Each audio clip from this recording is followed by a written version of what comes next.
Terence Stamp, a legendary career remembered. Tonight, we pause to remember the life and legacy of one of cinema's most enduring figures, Terence Stamp.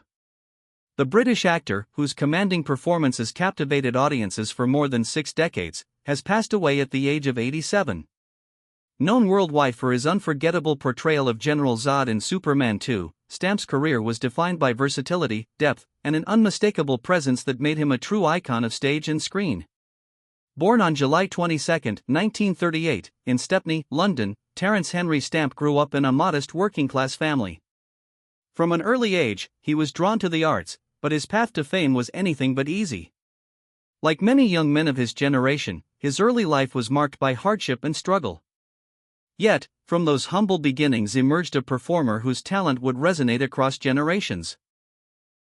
Stamp's breakthrough came in the early 1960s, a golden age of British cinema that produced some of the era's most iconic stars. His first major role in Billy Budd, 1962, immediately earned him an Academy Award nomination for Best Supporting Actor. It was a dazzling debut, one that showcased his remarkable ability to balance vulnerability with strength, a quality that would become a hallmark of his work. Throughout the 1960s, Stamp quickly rose to prominence. Films such as The Collector, 1965, directed by William Wyler, cemented his reputation as a leading man capable of delivering complex, layered performances. In The Collector, he played a troubled and obsessive man whose chilling portrayal left critics and audiences stunned. It was a performance that confirmed Stamp was more than just a rising star, he was a serious actor with extraordinary depth. By the 1970s, Stamp had become a fixture of international cinema. His striking looks, piercing blue eyes, and commanding voice made him unforgettable on screen. He worked with some of the greatest directors of his time, including Federico Fellini, Ken Loach, and Peter Ustinov, continually proving his versatility. But it was in the 1980s that Stamp would take on the role that defined him for millions, General Zod. When Superman 2 was released in 1980, audiences were introduced to one of the most memorable villains in comic book history. Stamp's Zod was regal, ruthless, and utterly magnetic. With his booming voice and chilling command, he elevated the character from a simple antagonist to a cultural icon. His now legendary line, "Kneel before Zod," became etched into pop culture forever. For many, Terence Stamp was General Zod. He set the standard for how the character would be portrayed for decades to come, influencing not only film and television but even the way the character was written in the comics. Superman fans around the world hailed him as one of the greatest screen villains of all time, a role he played with both menace and elegance. Yet, Stamp was never defined by a single role. His career spanned genres and generations. In the late 1990s, he once again stunned audiences with his performance in The Limey, 1999, directed by Steven Soderbergh. Playing a vengeful ex-convict searching for his daughter's killer, Stamp delivered a raw, powerful performance that critics hailed as one of his finest. It was a reminder, after nearly 4 decades in the industry, that Terence Stamp's talent remained undiminished. Younger audiences were introduced to Stamp in the late 1990s and early 2000s through films like Star Wars, Episode I, The Phantom Menace, where he played Chancellor Valorum, and Wanted, 2008. His ability to seamlessly move between blockbuster franchises and independent dramas was a testament to both his range and his enduring appeal. Beyond the screen, Terence Stamp's influence extended to the world of theater and even literature.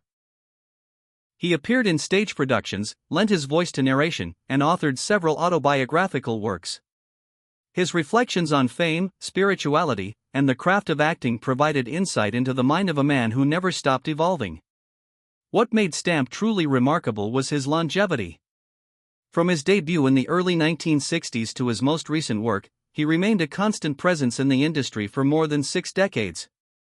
Few actors can claim such a lasting and diverse career, and fewer still can do so with the level of respect and admiration that Stamp commanded. Friends and colleagues often described him as a consummate professional, disciplined, passionate, and deeply committed to his roles. To his fans, he was unforgettable, the face of villains and heroes alike, a man whose performances could chill, inspire, and move audiences to tears. Stamp's passing marks the end of an era. Yet his legacy lives on in the countless films and performances he leaves behind. From Billy Budd to the Limey, from Superman 2 to Star Wars, his work continues to inspire both audiences and actors alike. As we reflect on his career, one thing becomes clear: Terence Stamp was more than just an actor. He was a storyteller. Every role, whether villainous or noble, was infused with depth and humanity. He brought dignity to villains, vulnerability to heroes, and authenticity to every character he touched. For fans around the world, his loss is deeply felt. Many will return to his films in the days and weeks ahead, rediscovering the magic he brought to the screen. Whether it's revisiting Superman 2, Star Wars, or the countless other projects that shaped his career, his performances will continue to resonate just as powerful now as they were decades ago. In paying tribute tonight, we honor not only the actor but the man. A performer who never stopped challenging himself, who never stopped giving everything he had to his craft, and who, in doing so, left a mark on the history of cinema that will never fade. Terence Stamp, born 1938, passed away in 2025. 87 years of life, over 60 years of artistry, and a legacy that will endure for generations. Rest in peace to a legend. Terence Stamp, you will be deeply missed, but never forgotten.